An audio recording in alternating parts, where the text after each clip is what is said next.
सूत जी महाराज ने सौनकादिक ऋषियों से कहा, महाराज जो 7 दिवस की सुनने की कथा की जो प्रथा है, ये सनत कुमार चारों भाइयों ने नारद जी को श्रवण कराई।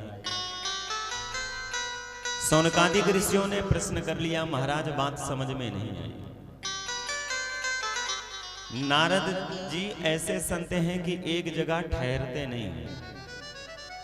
2 क्षण से ज्यादा नारद जी एक स्थान पर रुकते नहीं हैं। और सनत कुमार जो चारों भाई हैं ना, एक स्थान से दूसरे स्थान जाते नहीं। और आप कह रहे हो कि 7 दिन की जो कथा की विधि है, सनत कुमार चारों भाइयों ने नारद जी को सुनाई। एक संत ऐसा है कि जो एक जगह स्थिर रहता है, दूसरी जगह जाता ही नहीं है। और एक ऐसा है जो एक जगह टिकता नहीं है, क्षण मात्र यहां तो क्षण कहीं और। सौनकादिक ऋषियों ने सूत जी महाराज से कहा, महाराज तो फिर नारद जी ने कथा कैसे श्रवण करी? सूत जी महाराज ने सौनकादिक ऋषियों से कहा, महाराज एक बार बद्रिकानाथ धाम से नारद जी निकल करके जा रहे थे। सनत कुमार चारों भाई बैठे थे। नारद जी को देखा, चारों भाइयों ने आवाज लगाई, नारद जी कहाँ जा रहे हो? नारद जी सनत कुमार चारों भाइयों के पास में गए, प्रणाम किया। नारद जी ने कहा, प्रभु पूछो ना मेरी गति क्या हो रही है, मेरी गति क्या हो रही है।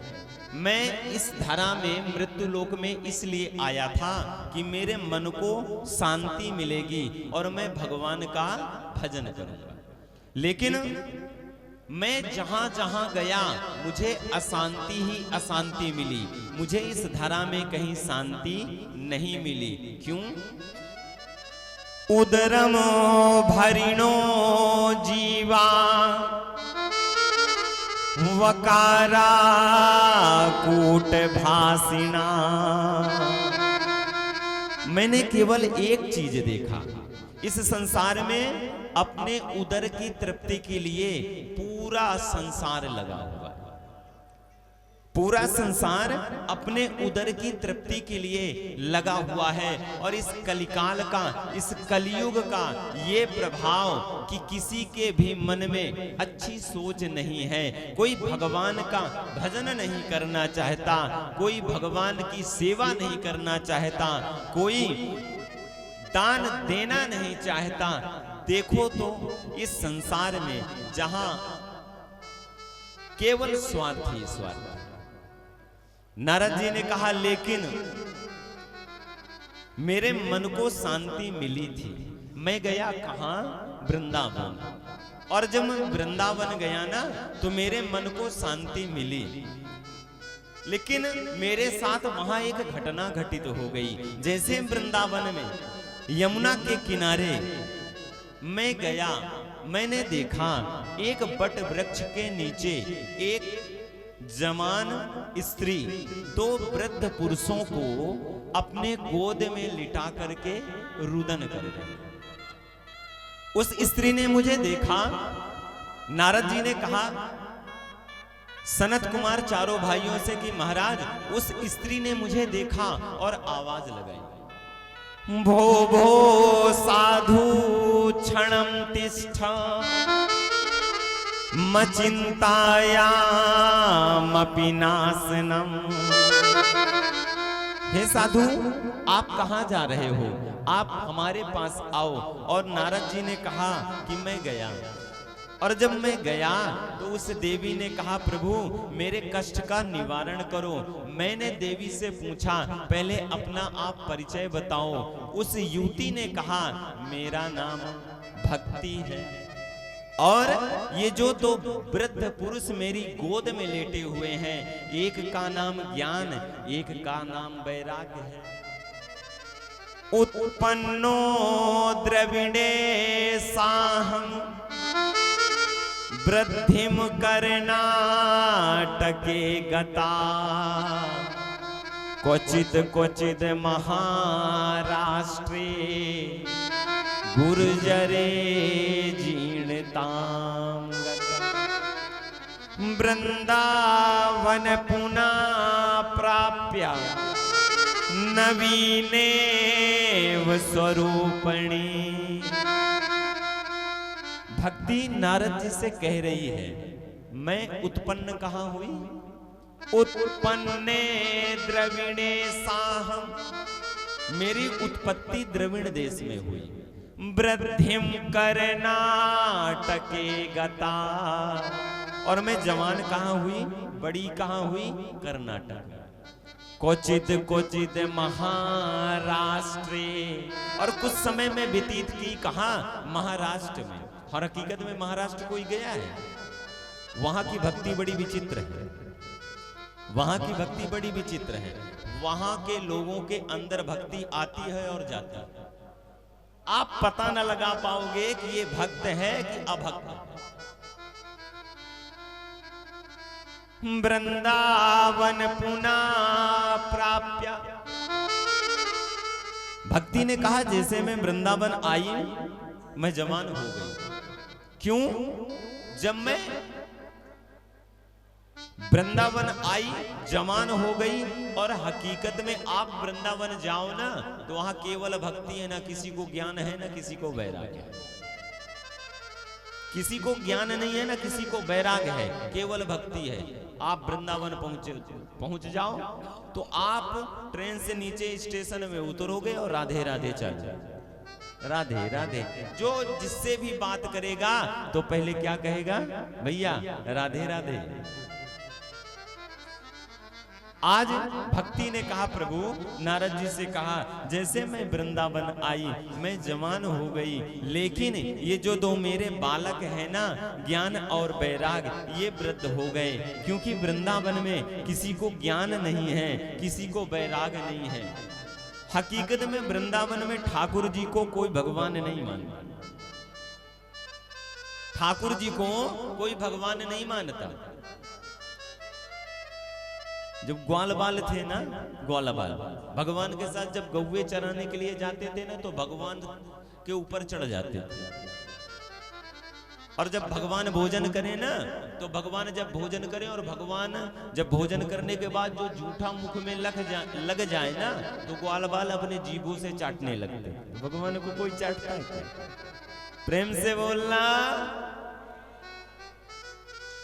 आज भक्ति ने कहा कि प्रभु मेरा केवल एक ही कष्ट है, ये जो मेरे वृद्ध तो बालक है ना ये तरुण अवस्था में आ जाएं, अर्थात ये जो सुसुप्त अवस्था में है जागृत अवस्था में आ जाएं, इतनी कृपा करो। और महाराज नारद जी ने उपाय करना प्रारंभ कर दिया। सूत जी महाराज ने सौनकादिक ऋषियों से कहा, महाराज नारद जी ने उपाय करना प्रारंभ कर दिया। वेद वेदांत पाठैश्च गीता पाठैर्मुहुर्मुहुः,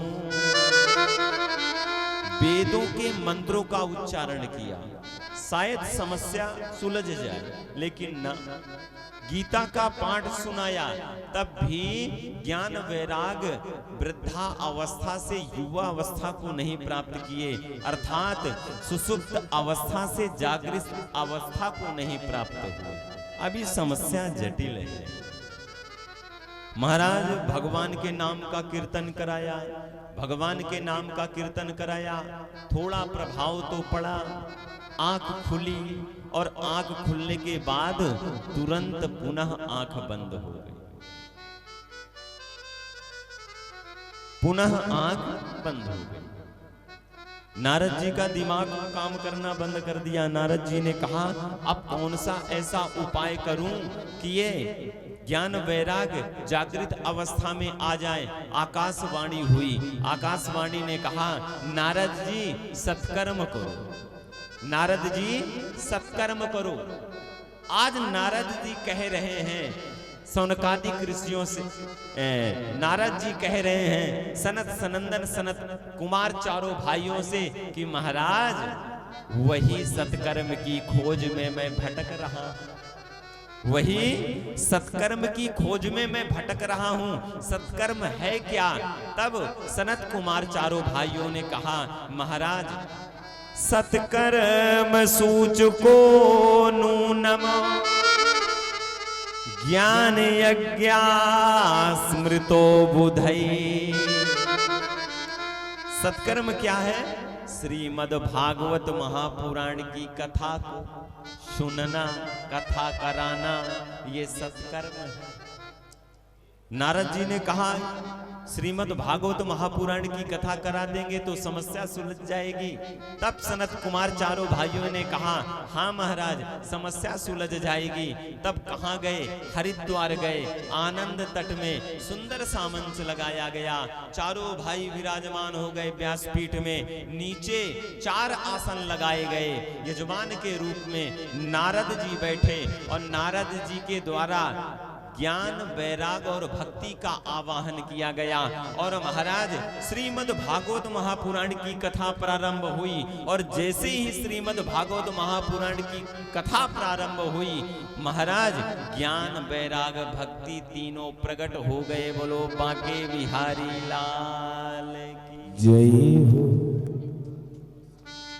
नारद जी ने इतने में प्रश्न कर लिया। नारद जी ने कहा, महाराज श्रीमद् भागवत महापुराण की कथा को सुनने से बिगड़े हुए काम बन जाते हैं, समस्या सुलझ जाती है। लेकिन महाराज क्या श्रीमद् भागवत महापुराण की कथा पापी को भी तार सकती है? नारद जी ने कहा, महाराज ये बताओ, यदि व्यक्ति पूरे जन्म पाप कर्म करे और पाप कर्म करते करते अकाल मृत्यु को प्राप्त हो जाए, उसे मोक्ष न हो, वो प्रेत योनि में चला जाए, तो क्या श्रीमद् भागवत महापुराण की कथा उसे मोक्ष दिला सकती है? ये ऐसी वैसी कथा नहीं है।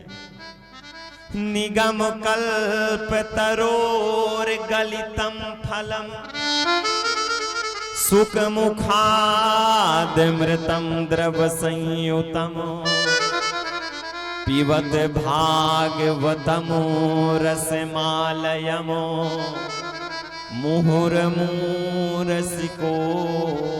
विभाग। ये ऐसी अमृत कथा है जिसमें केवल रस ही रस है। और महाराज जिसने भी इस रस का पान कर लिया उसका जीवन धन्य हो गया।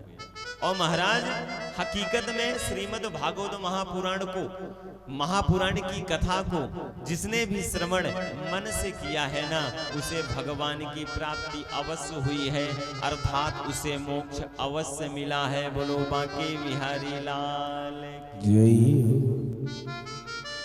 आज नारद जी ने प्रश्न किया, सौनकादिक ऋषियों ने उत्तर दिया। सौनकादिक ऋषियों ने कहा, महाराज हाँ, यदि पापी व्यक्ति है, पाप करते करते मर जाए, प्रेत योनि को प्राप्त हो जाए, उसे भी मोक्ष दिलाने का काम कर सकती है श्रीमद् भागवत महापुराण की कथा।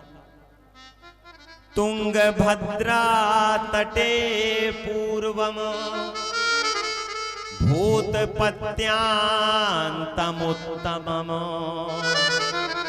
यद्वर्णा स्वधर्मेणा सत्य सत्कर्म तत्पर।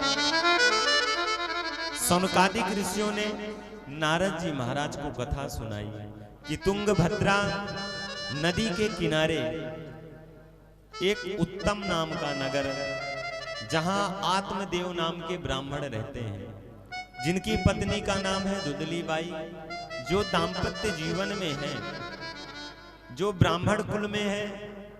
और महाराज ब्राह्मण होकर के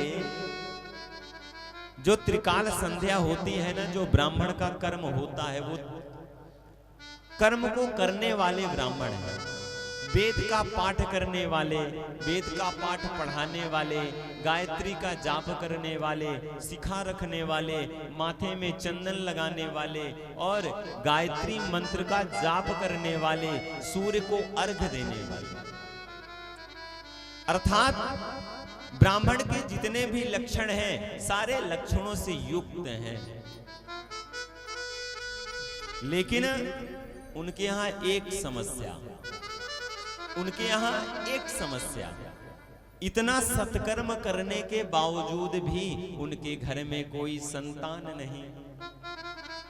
और जब नगर में निकलते ना सुबह सुबह आत्मदेव जी, तो नगर के वासी जब देख लेते तो ताना मारते, आत्मदेव जी को ताना मारते। खासकर माताएं यदि देख लेती ना तो बड़ी जोर जोर से सुनाती कि देखो तो इस पापी का मुख देख लिया, इस पापी का मुख देख लिया। ये क्यों? इसके पुत्र नहीं है, ये अपुत्री है, अर्थात इसको पुत्र नहीं है, ये पापी है, इसका आज मुख देख लिया है ना, आज का हमारा दिन खराब जाएगा।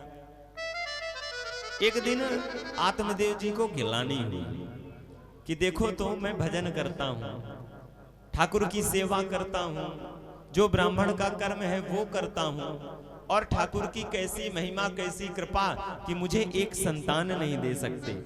आज दृढ़ संकल्प कर लिया, आज दृढ़ संकल्प कर लिया कि मैं पुत्र प्राप्त करके ही रहूंगा। महाराज घर में गए और पत्नी भी बड़ी विचित्र है। पत्नी का नाम क्या है? धुंधली बाई। जैसा नाम है वैसा सारे गुण हैं धुंधली बाई। आत्मदेव ब्राह्मण जब किसी के यहाँ पूजा कराने चले जाए ना सुबह से, तो शाम को वापस आते थे। अब पंडित जी चले गए तो पंडिताइन धुंधली बाई क्या करती थी? घर में लगा दे ताला, और ताला लगा करके पूरा दिन पड़ोसियों के घर में गुजारे। और जिस घर में घुस जाए धुंधली बाई तो उसके बगल वाले पड़ोसी से पक्का है उस दिन उस घर वाले की लड़ाई होनी है। बोलो बांके बिहारी लाल की। और जब पता लग जाए कि सायं होने वाली है, पति देव आने वाले हैं, तो दौड़ करके आए, दरवाजा खोले, सुंदर थाल लगाए और उसमें थाल को फूलों से सजा ले, आरती सजा ले, और जब आत्मदेव आए तो फूलों को चरणों में डाले और आरती उतारे। जितनी भी माया थी सब धुंधली बाई। उसे कोई फर्क नहीं पुत्र है कि नहीं है, संतान है कि नहीं है, लेकिन आत्मदेव को आज गिलानी हुई। आत्मदेव ने संकल्प ले लिया, धुंधली बाई से कहा देख मैं जंगल जा रहा हूं, मैं जंगल जा रहा हूं, और जब तक मुझे पुत्र प्राप्त नहीं होगा ना तब तक मैं वापस आने वाला नहीं हूं। और महाराज जंगल में गए, सुनसान जंगल में एक वृक्ष के नीचे बैठे हैं। अब जंगल में कभी पुत्र मिलता है क्या? भाई जंगल में पुत्र मिलता हो तो मिल जाए। महाराज जंगल गए और जंगल में जैसे ही गए एक वृक्ष के नीचे बैठ गए। इतने में एक संत पधारे और संत ने कहा, हे ब्राह्मण देवता, यहाँ सुनसान जंगल में अकेले क्या कर रहे हो? तब आत्मदेव ने कहा, प्रभु मैं पुत्र प्राप्ति के लिए आया हूँ, और जब तक मुझे पुत्र नहीं प्राप्त होगा तब तक मैं वापस जाने वाला नहीं। संत ने समझाया, संत का काम है अच्छा रास्ता दिखाना। संत ने कहा, तुम्हारे पास पुत्र नहीं है अच्छी बात है, और यदि पुत्र हो गया तो उसके मुंह में पड़ जाओगे। अभी तुम्हारे पास अवसर है कि तुम भगवान का भजन कर लो। ये जो शरीर है ना, इसका कोई ठिकाना नहीं है कि आज है कल नहीं रहे। अच्छा, आप किसी को कहें कि आप भाई ठाकुर की पूजा करना चालू कर दो, भगवान के नामों की माला जपना चालू कर दो, तो जिससे आप कहोगे तो वो क्या कहता है? वो यही कहेगा जब वृद्ध हो जाएंगे, अवस्था वो हो जाएगी, तब हम भजन करेंगे। अच्छा ये बताओ, जब आप वृद्ध हो जाते हो, आंख से दिखना कम हो जाता है, दांत बाहर सब हो जाते हैं, कानों से सुनाई देना कम हो जाता है, और हाथ पांव काम करना कम आपका साथ देते हैं, तो फिर आप भगवान का भजन कैसे करो? आपका शरीर आपका काम नहीं कर रहा है तो आप भगवान का भजन कैसे करो? भाई युवा अवस्था में तो आप बैठ गए आसन लगा करके और 4 घंटे बैठे रह गए तो आपका शरीर आपका साथ दे रहा है, दर्द नहीं कर रहा है, तो भगवान का भजन आप कर सकते हो। और जब आपका शरीर काम नहीं करेगा तब आप भगवान का भजन कैसे करोगे? आज आत्मदेव को संत ने समझाया, सुनो ये शरीर नासवान है, कल का ठिकाना नहीं है, एक काम करो भगवान का भजन करो। क्षण भंगुर जीवन की कलिका, कलि प्रात को जान खिले न खिले, मलयाचल की सुच शीतल मंद सुगंध समीर मिले। कलिकाल कुठार लिए फिरता, तन नम्र की चोट झिले न झिले, भजले अरि नाम अरि रसना, फिर अंत समय में मिले, फिर अंत समय में हिले। समझाया कि भैया ठिकाना नहीं है इस शरीर का, अभी जितना भजन करना चाहते हो कर लो, यही हमारा धर्म है। हम जब संसार में आए हैं ना तो भगवान का भजन कर ले। आत्मदेव भी ज्ञानी है। आत्मदेव ने कहा महाराज हमें ज्ञान ना दो, मैं तो संकल्प लेकर के आया हूं, जब तक पुत्र मुझे नहीं मिलेगा, आशीर्वाद नहीं मिलेगा, पुत्र प्राप्ति नहीं होगी, तब तक मैं वापस जाने वाला नहीं हूं। और महाराज मैंने भी पढ़ा है, अपुत्रास्ति गतिर नास्ति, मैंने पढ़ा है उपनिषद में लिखा हुआ है जिसको पुत्र नहीं है उसे गति नहीं मिलती। अर्थात जब पिंडदान का कार्य होता है ना, अग्नि मुख जब कराया जाता है 100 कोना तो पुत्र ही कराता है, और जब तक पुत्र अग्नि मुख नहीं करता तब तक मोक्ष नहीं होता। बोलो बांके बिहारी लाल की। संत भगवान ने कहा बड़ी समस्या जटिल है। संत ने कहा मान जाओ, लेकिन आत्मदेव मान नहीं रहे हैं। हकीकत में आज संत ने फिर कहा सुनो मेरी बात, जिन संपत्ति पाए न दान कियो, उनको कहिए न धनी न धनी, गुण को जो पाए गुमान कियो, उनको कहिए न गुनी न गुनी, जिनकी न बनी रघुनंदन सो, उनको कब हूं न बनी न बनी, जिनके सुत राम को दास नहीं, उनको कहिए न जनी न जनी। ठीक है, तू चाह रहा है कि तुझे पुत्र हो जाए और मैं आशीर्वाद दे दूं और तुझे पुत्र हो जाए, और तेरा पुत्र भगवान को मानने वाला ना हुआ, भगवान का भजन करने वाला ना हुआ, तो फिर वो पुत्र किस काम का? इसलिए मान मेरा कहना, अरे मान मेरा कहना, अरे नहीं तो पछताएगा। ओ माटी का खिलौना माटी में मिल जाएगा, मान मेरा कहना नहीं तो पछताएगा, माटी का खिलौना माटी में मिल जाएगा। मान मेरा कहना नहीं तो पछताएगा, माटी का खिलौना माटी में मिल जाएगा। मान मेरा कहना नहीं तो पछताएगा, माटी का खिलौना माटी में मिल जाए। जय हो।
पत्नी पति पितायरु माता सखा मित्र सहोदर भ्राता।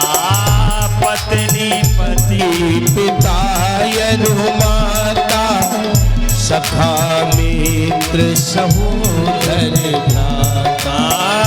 पत्नी पति पितायरु माता सखा मित्र सहोदर भ्राता।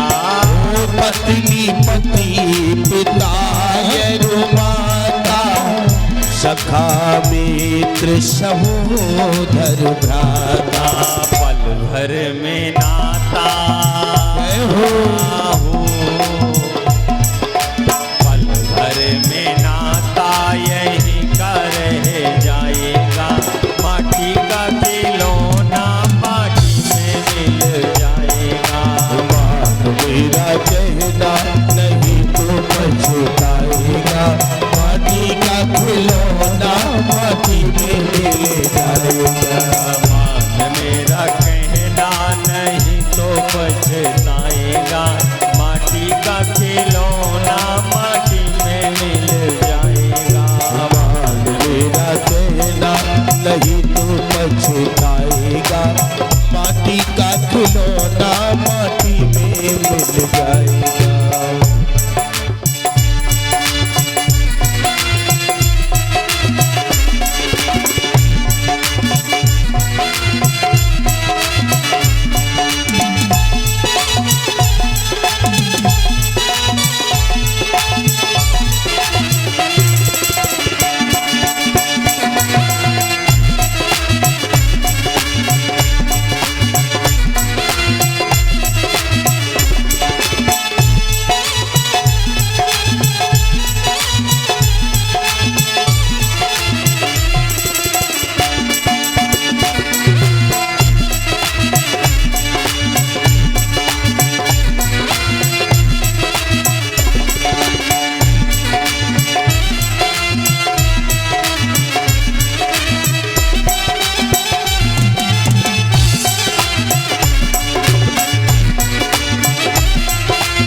हीरे जवाहर की माला तुम्हारी मखमल की गद्दी और रेशम की साड़ी।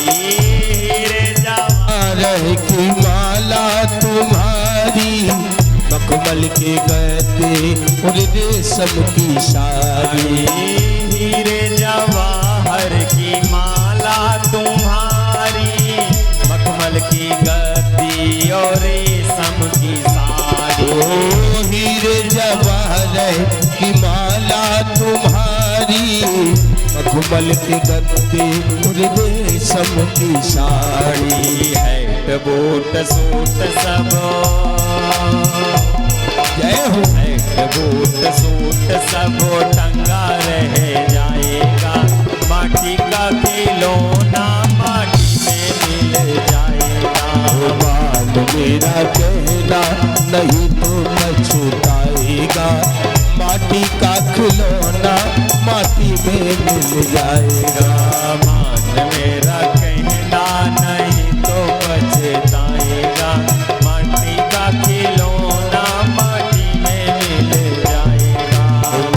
मेरा कहना नहीं तो पछताएगा। माटी का खिलौना माटी में मिल जाएगा। माटी का खिलौना माटी में माटी का खिलौना माटी में मिल जाएगा। माटी का खिलौना माटी में मिल जाएगा। बोलो बांके बिहारी लाल की जय।